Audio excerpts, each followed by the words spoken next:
أسمرا كابز مدبر استرينا عزو السلام تنا تقبلوا زي خبركم تعزتنا كما تمسيوم زيناوي من سنادونا زي فيلم ساعات أخير الله نلومي سولس 10 ميزيا استدلوا زيناتات وشتن وسأن كقرب لكم تدالي زلخو أمان إلا الأزاري نمكتاركم بمعدام فلما أرست زينا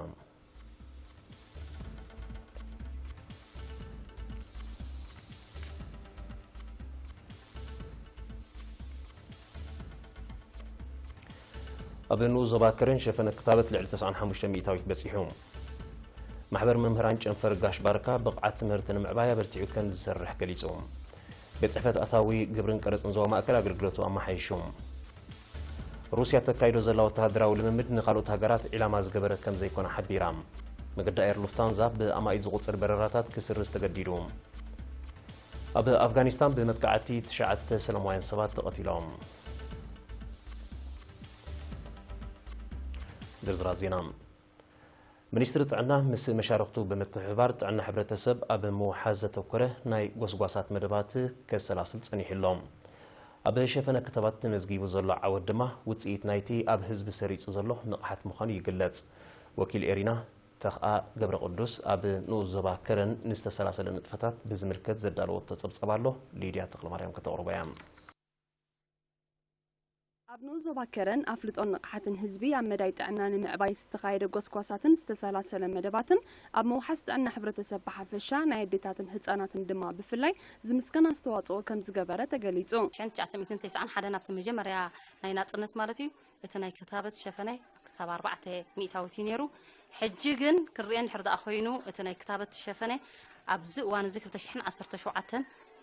كساب لعلي 950 صبوق شفنا خمس اللوه اتهزبون ترديونه تناي كتابة تقمي بمولؤ أبتناي كتابة سرح يساعد في مخانون أديتات أبتز جبرلن أستمرون قصقاسن بعتوب دك المسئين كم زختبه أبزح على فعامت أبتنو الزباب استخايد وفري لعلى 950 هتسانات كختبوا مخالهم مرأيان ايتي سريت زلون نقحت مخانو زحبرت حلافيت ماكلت عنان وزباكرن سيستر الماز مبرهتو نفس صوراتون قبؤ مكتتال قدمن دحرن حرسي قبرا بمهلاون موتادن هتسانن أب جزي وليد مكتا تخايلو كم زلو أبريهام نفس هو كفادة أبتات تبع التاج مسيا ختختب كم زلوا لقم نفس صور جميرنا إلى نجمره مجمريا نفس صور نحر وحق لنا نختبر كلا مسيا نتشعت ورحي مملأتها ورح عندها مسألة كن كتكايد كم زلوا الصوت رايد يكونه أبو بزعبا دقة خميجرا ختختب كم زلوا سلت أفلط أو حيزة سلت تتصنح دحر حرسي قطيفة نيممصع لواونا يدليني تناديتا أبزلو مؤوان بتيبي زحمة مقلعة يبلنا مندعت زحمة أيتر إني خاب بوليو لمسي زلوا قلعون أيتر إني خاب بتختخت تشجيرو زمت أكايلن كوتاسي بمولوتي بنت أزوستون ناي كتابة تغمي أبزلع على درجون أبتي وتقيت كأني وتقيت نرخول سلزلنا اتهزبون تقبلوه عينو زعور ابن فيلن حبلا زلو بعيني لن دقنا أبصبو كنتات كم زلون فلت مالتي حمام عصن سعبيناتون نمكل خلون أو وقت كرامات نلعلي 5 شح سدرابيتات كمون نلعلي كل شح نفس الصورات نامسيا بنتسا كم تعدله بتوسخ حبيرام سيستر المازا مودعتا قدم حجي نفس الصورات انت وحده 4 جيزات عنن يكتاتلا منبرن ابزي حج اوانكن ورحاوي كتاتلا سلازلوا اتوصيت ادمع كم زلو غليطام تገልገልቲ ብግዴን ውጽኢት ናይ ተዝረኽቦ ዘለዋ ኣገልግሎት ኣብ ጥዕናን ጥዕና ደቀንን ጉልሕ ምዃኑ ብምጥቃስ ኩለን ነብሰ ጾራት ኣብ ቀረበ ናብ ዝርከባት ትካላት ጥዕና እናተመላለሳ ጥዕናን ከውሕሳን ከሓርሳን ዝካየድ ጻዕሪ ብሰፊሑ ክቕጽል ተላብየን ኣብ ንዞባከረን ሓንቲ ማእከል ጥዕናን 4 መደበራት ጥዕናን ክህልዋን ከለዋ ብሓፈሻ 35 ሙያውያን ኣለወን محبر ممهران جنفر زباقاش باركا أودادو بمحيال ترى ممهران أب مرقاز بقعة مرتي نمعبايا برتي يسرح كمزلو أب كتما بارونتو أبستقبره ركب أرقاقيتهم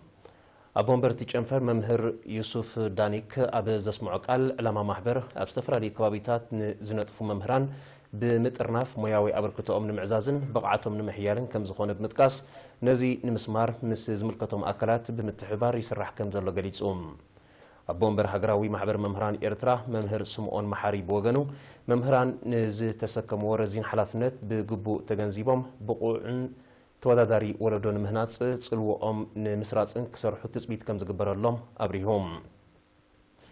صحفي هجدف أب زوبا قاش باركا أتو برهانة كفلة دما مويا ممهران مس مهنات حبرة السبز تأساسر سلازخونه ممهران أرأيا كخونن ودابا محبروم أحيلهم أبنتاو سرح كسرحون بمزغخر جنبار عقم زفقدو مدققاف كم زقبر أرقاقيتهم أبتا أقاتامي أب أتألاليان مخصقواسن سنة مقبارن تمهارو زتكوره أستمهرو تواهيبهم بيت صحفة أطاوي قبرن كرس انزوبا مأكل زنبرو حسرتات بمملؤو تقلقلتي كاب مملاسن مدن قواياتن دحينوم زمزغن أقلقلوت يرخبو مهلاوهم زقلتهم نصب وكيل إيرينا دانيال ولدو شويت قبر برهان ቤት ጽሕፈት ኣታዊ ግብርን ቀረፅን ዞባ ማእከል ኣሰራርሑኡ ብምምሕያሹ ስሉጥ ኣገልግሎት ይረኽቡ ከም ዘለው ተገልገልቲ ሓቢሮም ንሳቶም ነሪና ኣብ ዝሃቦ ሓበሬታ ቅድሚ ሕጂ ዝነበረ ምድን ጓያትን ምምልላስን ፍታሕ ብምርካቡ ዝነበረ ሃልኪ ግዜን ጉልበትን ከም እትኣንጠጠ ብምሕባር ካልኦት ወሃብቲ ኣገልግሎት ትካላት ተመሳሳሊ ስጉምቲ ክወስዳ ተላብዮም ቅድሚ ሕጂ ዳርጋ ብዙሕ ሪጋ ነይሩ ዋላ ሰቡን ቁፅርታት ተመዝጊቢ ዝኸይድ ነይሩ ካብዚ ቦታ እዚ ሕጂ ግን ዳርጋ ስሉጥ ኣሎ ጽቡቕ ብጣዕሚ ኣጋባቡ ጽቡቕ ዘሎ መምርሒኡ ብጽቡቕ መምርሒ ዝምራሕ ዘሎ ስራሕ ብጣዕሚ እናተሓጎስኩ እየ ዝኸይድ ዘለኹ ካብቲ ዘለካ ጌጋታትን ኣሪሞም ብትሕትና ተቐቢሎም ኣገልግሎት ብቕልጡፍ ህቦ ከምዚ ናይ ድኳን እዩ በቃ ክፍል ኣቢልካ ምውፃእ እዩ ስሉጥ እዩ ዘሎ ጽቡቕ እዩ ዘሎ ሪጋ የለን ከም ቀደም ከፍል ኣሎ ናቲ ግብሪ ሓላፍቲ ቤት ጽሕፈት ኣቶ ሃብተይ ዕብዮ ኣብ ዝሃቦ መብርሂ ዝነበረ ሕፅረት ሰዓት ኤሌክትሪሲቲ ፍታሕ ብምርካቡን እኹል ዓመሰብ ብምምዳቡን መዓልታዊ ንኣስታ 350 ዓማዊል ስሉጥ ኣገልግሎት ይህቡ ከም ዘለው ገሊጹ ሰዓት 7 ንጎም ጀመርና 11 ንዓጾ ሰዓት 2 ጀመርና ሰዓት 5 ሰዓት ሪጋ ዝበሃል ሕጂ የለን ወትቅድሚ ሕጂ ብለይት ናይ ሰዓት 4 ናይ ንጎም መጽኦም ስርዖ ነበሩ ሕጂ ኣብ ኖርማል ተሰልክዑ ሰዓታት ሰዓት 7 መጽኦም كفيلم خذلو أبت أحدون نوع عمتاز زسرحو أبلات بوغنو أبز حلفة عمتاز تأتاتو بحجز كمبيوتر تسني أسرارها أبصرهم عبا أسالو تيجبر كم زلو حبيرهم ناي مكينة ناي جزا ناي لشنساتات زخانة خبعدا نتعذب النجار أبز أبوتازي أنهب مالتي تقدم مانوال نسرحو زنبرنا بطعم كبد زلي نيرو نتسبون جزي وسد نيرو أبزي حجي جزي زلنا جيم كمبيوترايز سلزخانة كله تسرح صبوا أسالت أركبالو عمويلون أفتزدلي وساعتن أفتزمس وساعتن سليت ومخيدالو أبن أوزبا الدخلاء من محدار كبابي بيت جبريل بمصنعوي أجباب أحمل تنفرتات زلم عزلو أبنتاوي حرستاي أتو بره جبر سلاسي أبتي كبابي عبس الوافت يرو كمزلو وكيل إيرينا حبيروم زي بكيلاتات حرشان استوهبو مياوي مخري بقبو بمتقبارن تمكرون سعرون بموهادن أب فربس حزلو أبنتاوي حرستاي بمنيستر حرشا زي تقبرو دقف بأجري اترقز ماي اتجونقع مسارحيت أب ممعبال سرحو أستواصو كمزلو أقليسوم كيلان معت بقلياتي نوزبا أتو كيلان لأك أب زهبو حبريتا منيستر حرشا بمصنو كالمعو نزغلو عسر تحرستوت ماي أمستاي زقلقلا مسارحيتات كمز عدل بمقلاص أتو بره زركبهم أبنتاوين حرستوت نتعدل بقبو تتقيمهم أب زتبابع درجة كمز وصعو أرديوم أمنو زبا عدخلا أب مفراي أحمل تنفرتات زنطفو بمحبر استطرنفو لعلي 300 حرستوت اللوم كرات عزتنا زي سعبه قراوي زيناتاتي دحر زاحت صار مسلا قريت كل ملسكم هنا مكتالكم كتكتسلو دقيبنا بخبرنا عدم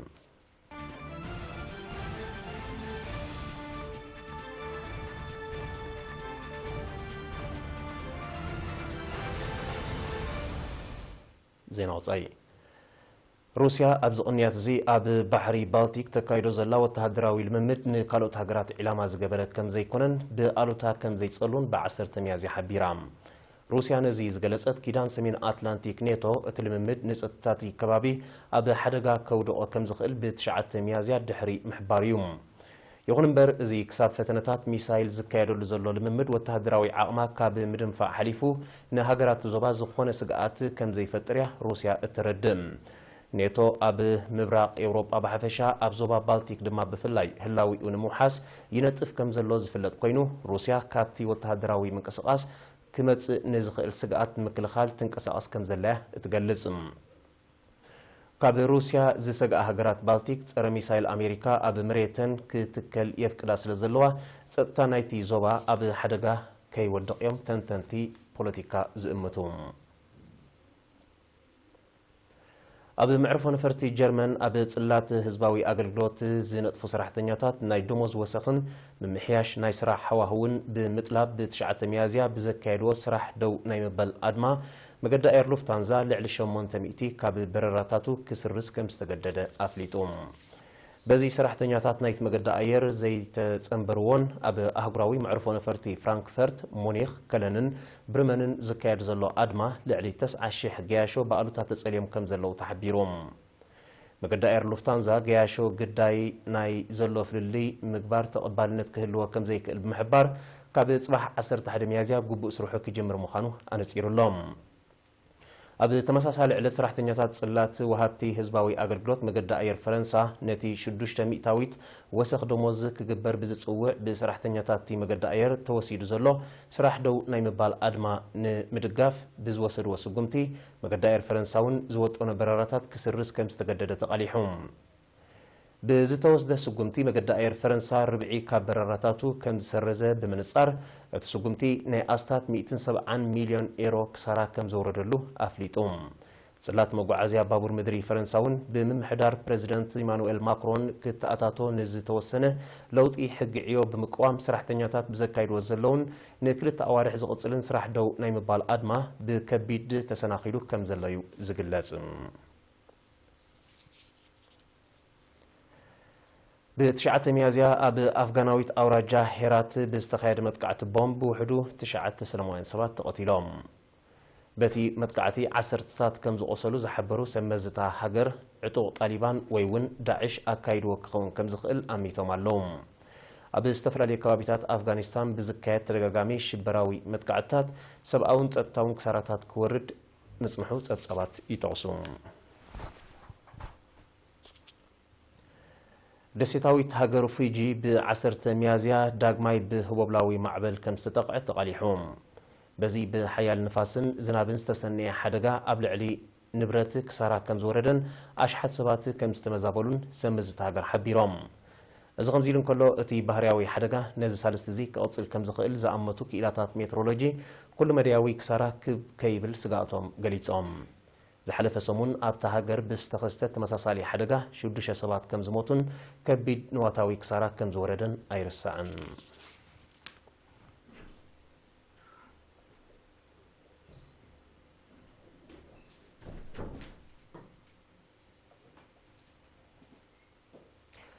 ዝኸበርኩም ተዓዘብቲ ነዚ ምሸት ዝተዳለወ ዜናዊ መሰናድኦ ኣብዚ ተዛዚሙሎ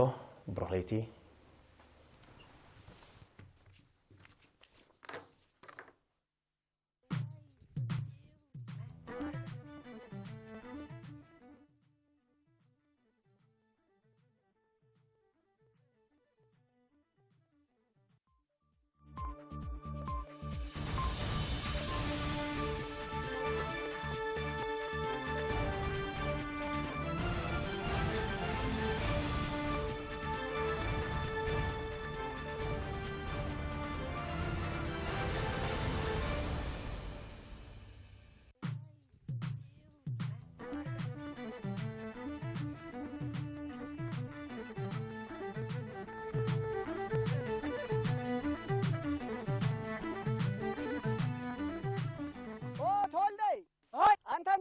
عفافون كذا أجنا خياتات فقد الله تزارب لك كان برأغلي لقطر كوي كده فندق رأي كان يد لهم نسخان سبيت خان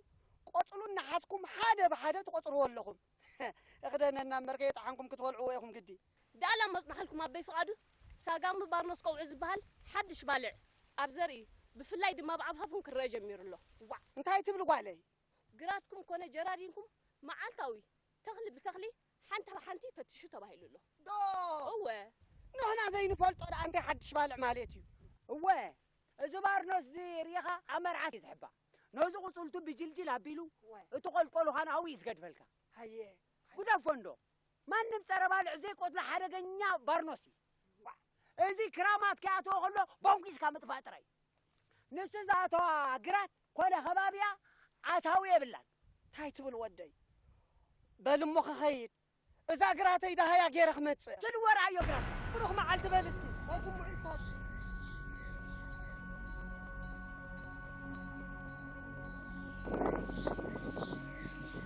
واي أتحقون دي ده أتولده أتتبجلون ديو أتأتيومو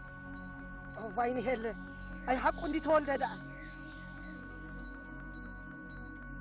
كامل إذا غيت حجزنا قام نتحلني لا أي نحن عندنا نبتصح من إتاي ساقامي بارنس قوعين مقطعر كل حارستاي نقراتو معالتاوي تخلي بتخلي خفتش يدلي زخونة تريو زبالع مزقات مدما بزبالع استطاق تخلي كابسرو بمحاو كقاصل يقبا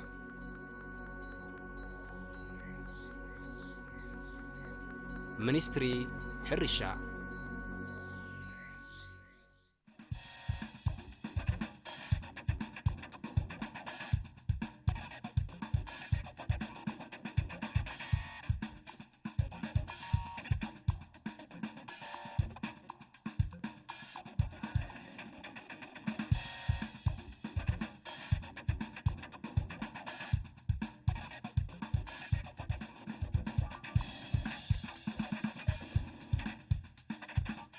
سلام كمي كنيكم كبرات خاتاتلتي استفلالي سومناو فصامتات وشطن وصان حزنا غريبنا لنا نمكتالكم بغبر نعدم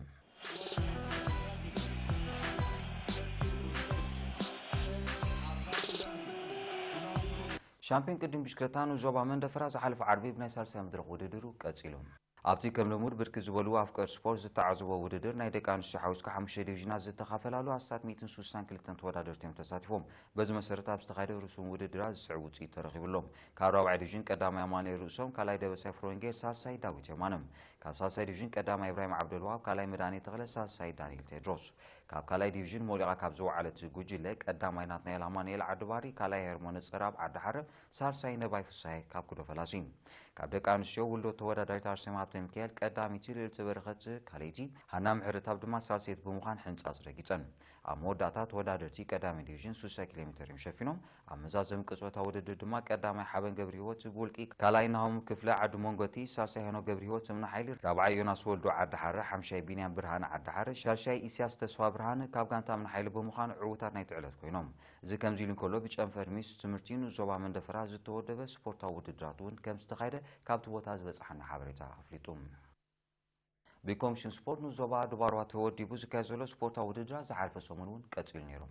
ኣብቲ ዝተኻየደ ውድድራት ዝተረኽበ ውፅኢት ዝስዕብ እዩ ኣብ ኣትሌቲክስ 100 ሜትሮ ደቂ ተባዕትዮ ቀዳማይ ገብረ ሚካኤል ገረዝጊሄር ካልኣይ ደረጃ ድባርዋ ካልኣይ ሮቤል ብርሃን ማእከላይ ደረጃ ድባርዋ ሳልሳይ ዮናታን ተስፋ ማርያም ማእከላይ ደረጃ ተራምኒ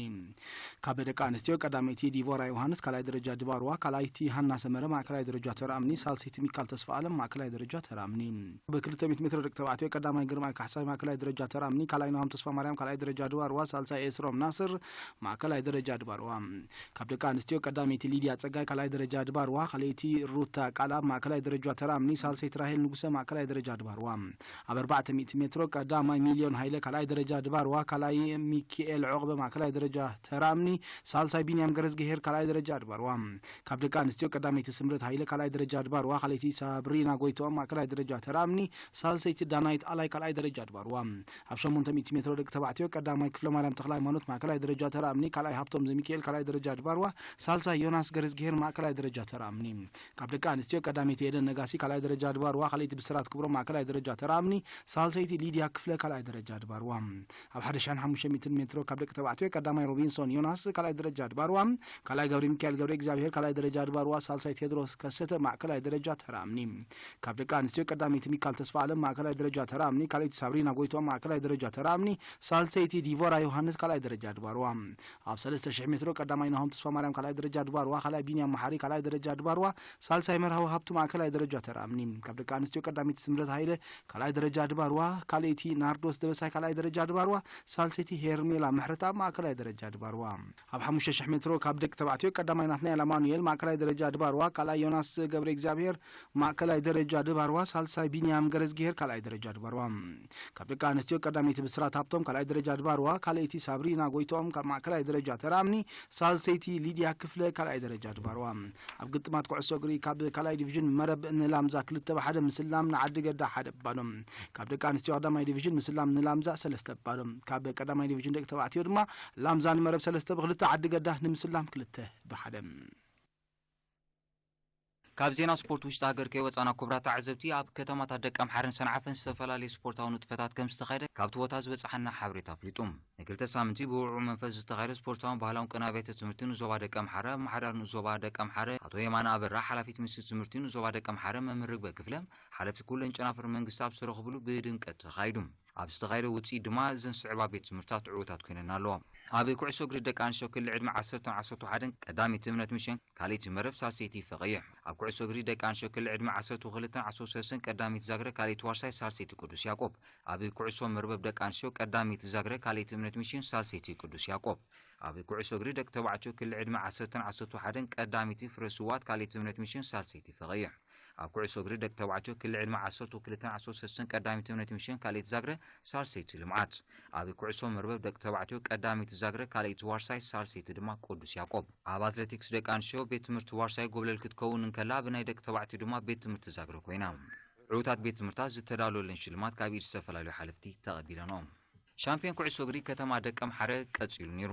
በዚ መሰረት ድማ ኣብ ካልኣይ ዲቪዥን ኣምሆር ምስ ሃዳሙ ባዶ ክትፈላለ ኸላ ማእከል ከተማ ንማይ ወርቂ 3-1 ዝኾነ ውፅኢት ረቲዓታ ኣብ ቀዳማይ ዲቪዥን ዝተኻየደ ፀወታታት ድማ ኣምሆር ምስ ሃዳሙ 1-1 ተፈላለያ ብዘይካዚ እውን ማይ ወርቂ ንማእከል ከተማ 2-1 ረቲዓታ ቅድድም ብሽክለታ ናይታ ከተማ እውን ዝሓለፈ ሰሙን ቀፂሉ ነይሩ በዚ መሰረት ዝተረኸበ ውፅኢት ድማ ዝስዕብ እዩ ሳልሳይ ዲቪዥን ቀዳማይ ኤልያስ እንድሪያስ ካብ መጻሉ ካልኣይ ኤስሮም ዘርዝጊ ካብ ማእከል ከተማ ሳልሳይ ሙሴ ምሕረታብ ካብ ኣምሁር ካልኣይ ዲቪዥን ኣብ ዘካየደ ውድድር ድማ ቀዳማይ ሳሙኤል ኢዮብ ካልኣይ ዮሴፍ መንግስት ሳልሳይ ኤርሚያስ ሰማኒ ብምዃን ተዓዊቶም ቀዳማይ ዲቪዥን ኣብ ዘካየደ ውድድር ድማ ቀዳማይ በረኸት ተኪየ ካልኣይ ኣማን ሒሸ ሳልሳይ ተስፋዮት ወልደ ሚካኤል ደቂ ኣንስትዮ ኣብ ዘካየደ ውድድር ድማ እዘን ስዕባ ዕዉታት ኮይነን ኣለዋ ቀዳሚቲ ሰላም ማዓሾ ካልእቲ ቤተልሔም ሰሎሞን ሳልሰይቲ ዮርዳኖስ ውሳሄ ኣብ ከተማ ሰንዓፈ እውን ብጨንፈር ሚኒስትሪ ትምህርቲ ንዞባ ሰንዓፈ ምስ ፌደሬሽን አትሌቲክስ ናይቲ ንዞባ ብምውሃድ ዝተፈላለዩ ስፖርታዊ ንጥፈታት ኣካይዱ በዚ መሰረት ድማ እዞም ስዕቡ ዕዉታት ኮይኖም ኣለዉ ካልኣይ ደረጃ 100 ሜትሮ ደቂ ተባዕትዮ ቀዳማይ ሮቤል ተኽሉ ካብ ሴራ ካልኣይ ዓብዱ እስማኤል ካብ ጎሎ ሳልሳይ ተስፋ ህይወት ምሕረታ ካብ ምዝባም ኣብ 100 ሜትሮ ደቂ ኣንስትዮ ቀዳሚት ራህዋ ጎይቶም ካብ ሴራ ካልኣይቲ ከዋኒት ግርማይ ምዝባም ሳልሰይቲ ዮዲት ዖባይ ኤምባሲያስ ኣብ 200 ሜትሮ ደቂ ተባዕትዮ ቀዳማይ መሓሪ ገብሪ ህይወት ካብ ጎሎ ካልኣይ መንግስት መስገን ካብ ምዝባስ ሳልሳይ ሰናይ ብርሃን ኤምባሲያስ ኣብ 200 ሜትሮ ደቂ ኣንስትዮ ቀዳሚት ሳምራይ ተስፋ ብሩህ ካብ ምዝባግ ካልእይቲ ሲሃን ባህታ ካብ ሶይራ ሳልሰይቲ ኣስመረ ተስፋ ገርግሽ ካብ ኤምባሲያስ ኣብ 400 ሜትሮ ደቂ ተባዕትዮ ቀዳማይ ሙሴ ገብሪ ህይወት ካብ ጎሎ ካልኣይ ድሪስ መሐመድ ካብ ሶይራ ሳልሳይ መብራቶም ሓጎስ ካብ ምዝባም ኣብ 400 ሜትሮ ደቂ ኣንስትዮ ቀዳሚ እስራኤል ብርሃነ ካብ ምዝባግ ካልእይቲ ቤተልሔም ክብሮም ካብ ሶይራ ሳልሰይቲ ደሳዊት መብራቶም ካብ ኤምባሲያስ ኣብ 800 ሜትሮ ደቂ ተባዕትዮ ቀዳማይ ድሪስ ሱሌማን ካብ ጎሎ ካልኣይ ዘርሰናይ ተወልደ ካብ ኤምባሲያስ ኣብ 800 ሜትሮ ደቂ ኣንስትዮ ቀዳሚት መሰረት ገብረ መድህን ካብ ሶይራ ካልእይቲ ቅሳነት ኪዳነ ካብ ምዝባስ ሳልሰይቲ ጸጋ ፍጹም ካብ ኤምባሲያስ ኣብ 1500 ሜትሮ ደቂ ተባዕትዮ ቀዳማይ መለስ ሓጎስ ካብ ጎሎ ካልኣይ ሓበን ጸጋይ ካብ ኤምባሲያስ ሳልሳይ ጸጋይ ማሕሪ ካብ ሶይራ ኣብ ናይ ደቂ ኣንስትዮ ቀዳሚቲ መሰረት ክፍለ ካብ ሶይራ ካልእይቲ ቅሳነት ግደይ ካብ ኤምባሲያስ ሳልሰይቲ ቅሳነት ኣረጋይ ካብ ምዝባም ኣብ 3000 ሜትሮ ደቂ ተባዕትዮ ቀዳማይ ታኽልቲ ብርሃነ ካብ ኤምባሲያስ ካልኣይ ስብሓት ኢዮብ ካብ ሶይራ ኣብ ተመሳሳሊ ርሕቀት ናይ ደቂ ኣንስትዮ ቀዳሚት ዮርዳኖስ ተወልደ ካብ ሶይራ ካልእይቲ ፍትሓዊት በየነ ካብ ኤምባሲያስ ሳልሰይቲ መብሪት ደስበለ ካብ ኤምባሲያስ ብምዃን ተዓዊቶም ኣለዉ ኣብ ማእከላይ ደረጃ ዝተመዝገበ ውፅኢት ምስ ንምልከት ኣብ 100 ሜትሮ ደቂ ተባዕትዮ ቀዳማይ መሪሕ ንጉሰ ካብ ምጥራ ካልኣይ ኢብራሂም ስዒድ ካብ ጎሎ ሳልሳይ ኣዝመራ ሰሎን ካብ ሹመጃና ኣብ 100 ሜትሮ ደቂ ኣንስትዮ ቀዳሚቲ ትወን ተስፋ ሚካኤል ካብ ሹመጃና ካልእቲ ሉላ ተኽላይ ካብ ላሕዮ ሳልሰይቲ ዘፈር ኣምባሳጀር ካብ ምጥራ ኣብ 200 ሜትሮ ደቂ ተባዕትዮ ቀዳማይ አብርሃም ሃይለ ካብ ምጥራ ካልኣይ ዓብዱ ኢብራሂም ካብ ጎሎ ሳልሳይ መሐመድ ዓብደላ ካብ ጥሻም ኣብ 200 ሜትሮ ደቂ ኣንስትዮ ቀዳሚት ናርዶስ ገብረ እግዚአብሔር ካብ ምጥራ ካልእቲ ፌሮ አረጋይ ካብ ሹመጃና ሳልሰይቲ ዮሃና በሪሁ ካብ ላሕዮም ኣብ 400 ሜትሮ ደቂ ተባዕትዮ ቀዳማይ ቶማስ ገብረ ሚካኤል ካብ ምጥራ ካልኣይ ደሴት ኪዳነ ካብ ሹመጃና ሳልሳይ ኢብራሂም አሕመድ ካብ ጎሎም ኣብ 400 ሜትሮ ደቂ ኣንስትዮ ቀዳሚት ናርዶስ መርሃዊ ካብ ማይተራ ካልእይቲ ፌቨን ደብሩ ካብ ኤምባሲያስ ሳልሰይቲ ወይኒ ገብረ ማርያም ካብ ላሕዮም ኣብ 800 ሜትሮ ደቂ ተባዕትዮ ቀዳማይ ኣማን ዛይድ ካብ ምጥራ ካልኣይ ዓወት ባታ ካብ ላሕዮ ሳልሳይ መሐመድ እስማኤል ካብ ጎሎም ኣብ 800 ሜትሮ ደቂ ኣንስትዮ ቀዳሚቲ ሳሌም ምስግና ካብ ላሕዮ ካልእይቲ ቅሳነት ኣበበ ካብ ኤምባሲያስ ሳልሰይቲ ሮዳስ ተኽለ ካብ ማይተራ ኣብ 1000 ሜትሮ ደቂ ተባዕትዮ ቀዳማይ መርሃዊ ማዓሾ ካብ ላሕዮ ካልኣይ ተስፋ መስቀል ካሕሰ ካብ ማይተራ ሳልሳይ መሓሪ ሃይሉ ካብ መዝባም ኣብ 1000 ሜትሮ ደቂ ኣንስትዮ ቀዳሚት ሄለን ያሬድ ካብ ማይተራ ካልእቲ ቅሳነት ሓደራ ካብ ላሕዮ ሳልሰይቲ ሳሮን አብርሃ ካብ ማይተራ ብምዃን ተዓዊዞም